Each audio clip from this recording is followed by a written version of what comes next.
ধরুন আপনার কাছে 1 কাপ কফি আছে, কারো সাথে ধাক্কা খেয়ে সেই কাপ থেকে অনেকটা কফি ঝলকে নিচে পড়ে গেল।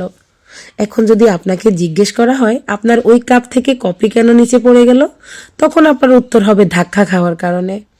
কিন্তু না, আপনার ওই কাপ থেকে কফি পড়েছে কারণ ওই কাপে কফিই ছিল। ওই কাপে যদি চা থাকতো তাহলে কিন্তু কফি পড়তো না, সেখান থেকে ছাটাই ঝলকে নিচে পড়তো। আমাদের জীবনটাই অনেকটা এমন। প্রতিদিন আমাদের সাথে কত শত মানুষের সঙ্গে দেখা হয়। এদের মধ্যে যার ভেতরে যা আছে তাই বেরিয়ে আসবে।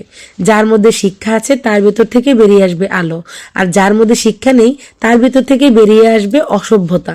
কত মানুষের সঙ্গে প্রতিদিন আমাদের যোগাযোগ হয়, কথা হয়, কথা কাটাকাটিও হয়। কথা কাটাকাটির ধরনই আপনি বুঝতে পারবেন কার ভিতর থেকে শিক্ষার আলো বেরিয়ে আসছে আর কার ভেতর থেকে অশিক্ষার অন্ধকার বেরিয়ে আসছে। জীবনটা আপনার, তাই সিদ্ধান্ত আপনাকেই নিতে হবে। আপনার জীবনটাকে শিক্ষার আলো দিয়ে ভরিয়ে তুলবেন নাকি অশিক্ষার অন্ধকার দিয়ে?